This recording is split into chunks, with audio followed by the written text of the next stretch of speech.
விஜய் தன்னை பற்றி பேசும்போது கூட்டத்திலிருந்து காலணி வீசப்பட்டதாக பரவக்கூடிய தகவல் முற்றிலும் உண்மைக்கு புறம்பானது என்று முன்னாள் அமைச்சர் செந்தில் பாலாஜி விளக்கம் அளித்திருக்கிறார். உங்க பெயர் சொல்லும் போது அல்லது உங்களுடைய பத்தி பாட்டு பாடும்போது செருப்பு வீச்சு வந்துச்சுன்னாங்க. அந்த மாதிரி ஒரு பாட்டு பாடும்போது ஒரு செருப்பு வீச்சு வந்துச்சுன்னாங்க. நீங்க எல்லாரும் அந்த வீடியோக்களை பார்த்தீங்க. எத்தனை மணிக்கு மொத்தமே மேடையில் நின்று அந்த வாகனத்தில் மேலே நின்று இருந்தது 19 நிமிஷம். மேலே வண்டிக்கு போன இதில் 3 நிமிஷம் 5 செகண்ட்ல இருந்து 3:31 வரைக்கும் என்னை பற்றி பேசிட்டு கடைசியாக பேசுறேன்னு சொல்லி தேர்தல் வாக்குறுதி சம்பந்தமாக பேச ஆரம்பிக்கிறாங்க.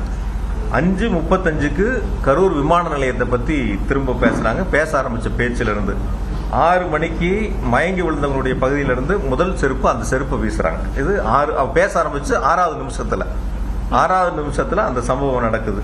6:40க்கு திரும்ப 2வது ஒரு செருப்பை வீசுறாங்க. அதே இடங்கள்ல 6 நிமிஷத்துல 2வது ஒரு சம்பவம் நடக்குது. 7:12க்கு கூட வந்த அந்த அரசியல் கட்சியுடைய தலைவருடைய உதவியாளர் போய் இந்த மாதிரி நிறைய மயக்கம் போடுறாங்கன்னு பக்கத்துல போய் கருத்து சொல்றாங்க. நீங்க எல்லாரும் அதை லைவ்ல பாத்தீங்க. அந்த கருத்துக்களை சொல்றாங்க. அதுக்கப்புறம் அவங்க ஆம்புலன்ஸை கூப்பிடுறாங்க. ஆம்புலன்ஸ் வருது, ஆம்புலன்ஸ்ல ஏத்துறாங்க, கூட்டிட்டு போறாங்க. எல்லா வேலைகளும் நடக்குது. சில பாதுகாவலர் போய் நிறைய பேர் மயக்கம் அடைகிறதையும் போய் அவங்க கிட்ட காதுக்கு சொல்றாங்க. அதெல்லாம் 14வது நிமிஷம். அந்த மேடை வண்டி ஏறினதுல இருந்து 14வது நிமிஷத்துல அது போல ஒரு சம்பவங்கள் நடக்குது. திரும்பவும் என்ன பத்தி பேசுறது மொத்தம் 19 நிமிஷத்துல 16வது நிமிஷம் தான் என்ன பத்தின பேச்சு திரும்ப வருது. இந்த சம்பவங்கள் நடக்கிறதெல்லாம் முதல்ல 5 நிமிஷத்திலேயே வண்டிக்கு போய் 5வது நிமிடத்திலேயே நடந்துருது. இப்போ எந்த நேரங்களில் எது நடந்துச்சு என்னங்கிறதே தெரியாம ஒரு சமூக வலைதளத்துல ஒரு சம்பவம் நடக்குது. அந்த சம்பவத்துக்கு யார் மீதாவது செய்யக்கூடிய தவறுகளை ஒத்துக்கொள்ளாமல் அல்லது செய்யக்கூடிய தவறுகளை சரி செய்ய வேண்டும் என்று முயற்சி எடுக்காமல் இந்த தவறுகளுக்கு அரசின் மீது, தமிழ்நாடு அரசின் மீது இந்த தவறுகளை திருப்பி விட வேண்டும் என்ற நோக்கத்தில் இதுபோன்று சமூக வலைதளங்களில் ஒரு சாரார் பரப்பி வருகிறார்கள். அனைவரும் பொதுக்கூட்டம் நடைபெறக்கூடிய இடத்திற்கு வர வேண்டும் என்பதற்காக விஜய் வாகனத்தில் விளக்கு அணைக்கப்பட்டதா என்ற சந்தேகம் எழுந்திருப்பதாக முன்னாள் அமைச்சர் செந்தில் பாலாஜி குறிப்பிட்டுள்ளார். முன் சீட்ல தான் எல்லாரும் உட்காருவாங்க, கையசிப்பாங்க, மேல நின்று கையசிப்பாங்க. இது வழக்கமான அரசியல் தலைவர்கள் செய்யக்கூடிய ஒரு நிகழ்வு. ஆனா அது நேர்மாறா அந்த 500 மீட்டருக்கும் ஏறத்தாழ அந்த வாகனங்கள் செல்வதற்கு 1 மணி நேரம் ஆயிருக்கு. 1 மணி நேரம் அதை கடந்து செல்வதற்கான சூழல் உருவாயிருக்கு. அந்த இடங்கள்ல கூட எனக்கு சொன்ன வரைக்கும் காவல்துறை கூட்ட நெரிசல் அதிகமா இருக்கு, கொஞ்சம் முன்னாடியே நிறுத்தி பேசிடலான்னு அவங்க எடுத்து சொல்லியும் அதை கேட்காம பிரச்சார இடங்கள் நாங்கள் நிர்ணயிக்கப்பட்ட இடங்கள்ல தான் கொண்டு போய் வாகனத்தை நிறுத்தணுங்கிறது பொறுமையா எடுத்து கொஞ்சம் கொஞ்சமா எடுத்து கொண்டு போய் அந்த இடங்கள்ல நிறுத்தினதா காவல்துறையினுடைய தகவல், அங்க இருக்கக்கூடிய பொதுமக்களுடைய கருத்து. ஆக கூட்ட நெரிசல் அதிகமா இருக்கும்போது கொஞ்சம் முன்னாடி நிறுத்தி பேசுறதுல எந்த விதமான தவறுகளும் இல்லை. வாகனத்துல முன்பகுதியில நின்று அங்கிருந்து நம்ம திருக்கம்பள்ளி ரவுண்டானால இருந்து கையசிச்சிருந்தாலோ அல்லது மேல நின்று கையசிச்சிருந்தாலோ அந்த இடங்கள்ல இது போன்ற கூட்ட நெரிசல் வந்திருக்காது அப்படிங்கிறது பொதுவான மக்களுடைய கருத்து. ஆக எல்லா இருக்கக்கூடிய மக்களும் கூட்ட இடத்திற்கு வர வேண்டும் என்பதற்காகவே இது போன்ற ஒரு நிகழ்வு ஏற்பட்டதா என்பது பொதுமக்களுடைய ஒரு சந்தேகமா இருக்கு. தன்னை பார்க்க வேண்டியவங்க எல்லாரும் பொதுமக்கள் அந்த பொதுக்கூட்டம் நடக்கக்கூடிய இடங்களுக்கு வந்தாதான் சரியா இருக்கும். அது வரைக்கும் முன் சீட்ல இருக்கக்கூடியவங்க அந்த கூட்டத்துக்கு 500 மீட்டருக்கு முன்னாடி ஏன் வண்டிக்கு வாகனத்துக்கு உள்ள போகணும், ஸ்கிரீன் போடணும், லைட் ஆஃப் பண்ணணும்? இது ஒரு பொதுவான எதிர்மறையான கேள்விகள் இருக்கு. கூட்ட நெரிசல் ஏற்பட்ட தகவல் கிடைத்தவுடன் கட்சி அலுவலகத்திலிருந்து மருத்துவமனைக்கு விரைந்ததாக குறிப்பிட்டக்கூடிய செந்தில் பாலாஜி தான் சென்னைக்கு சென்றிருக்க வேண்டும் என்று சிலர் எதிர்பார்ப்பதாக கூறியுள்ளார்.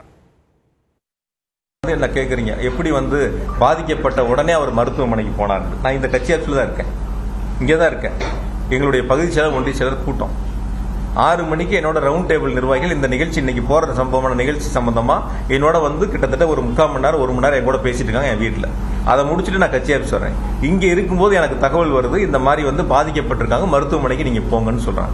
நான் இங்க இருந்து அமராவதி மருத்துவமனை போறதுக்கு எவ்வளவு நேரம் ஆகும்? இங்க இருந்து அந்த அமராவதி மருத்துவமனைக்கு போறதுக்கு எவ்வளவு நேரம் ஆகும் சொல்லுங்க. நான் 7:47க்கு உள்ள நுழையிறேன் அமராவதி மருத்துவமனையில். வேணா வீடியோ ஃபுட்டேஜ் கொடுக்குறேன். 7:47க்கு போறேன்.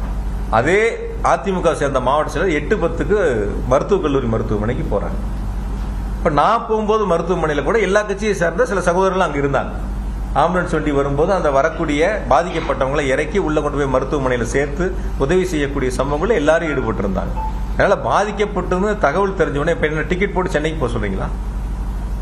மக்கள் பாதிக்கப்பட்டு ஒரு பக்கம் மருத்துவமனையில் அனுமதிக்கப்பட்ட சூழல்ல நான் அந்த சம்பவ இடத்துக்கு போகாம நான் டிக்கெட் போட்டு சென்னைக்கு போயிடவா? யாருக்கும் பதில் சொல்லாம, யாருக்கும் உதவி செய்யாம? அப்படிப்பட்ட ஒரு சூழலை சில பேர் எதிர்பார்க்கறாங்கன்னு நான் நினைக்கிறேன். சுமார் 25,000 பேர் கூடிய கூட்டத்தில் வெளியாட்கள் புகுந்து அசாதாரண சூழலை ஏற்படுத்த முடியுமா என்று கேள்வி எழுப்பியிருக்கூடிய செந்தில் பாலாஜி நியூஸ் 18 தமிழ்நாடு தொலைக்காட்சியின் வீடியோவை மேற்கோள் காட்டி ஜெனரேட்டரை ஆஃப் செய்தது யார் என்றும் விளக்கம் அளித்துள்ளார். இருக்கக்கூடிய ஒரு 10,000 பேரோ இல்ல 15,000 பேரோ 20,000 பேரோ 25,000 பேரோ இருக்கட்டும், அவ்வளவு பெரிய கூட்டங்களுக்குள்ள போய் நீங்க சொல்ற மாதிரி ஒருத்தரோ 5 பேரோ 10 பேரோ போய் அது மாதிரி ஒரு அசாதாரண சூழ்நிலை உருவாக்க முடியுமா? பிராக்டிகலா யோசிப்பார். இந்த ஜெனரேட்டர் ரொம்ப நீங்க பாருங்க, நீங்க எல்லாரும் நீங்க போட்ட லைவ் தான். வைக்கப்பட்டு இருந்த தடுப்புகளை பொதுமக்கள் உடைத்துக் கொண்டு செல்ல வேண்டிய சூழல் ஏற்பட்டது. அப்போது விஜயின் பரப்புரை ஏற்பாட்டு குழுவை சேர்ந்தவர் ஜெனரேட்டரை ஆஃப் செய்தார். இந்த காட்சியை நியூஸ் 18 தமிழ்நாடு தொலைக்காட்சி பதிவு செய்துள்ளது.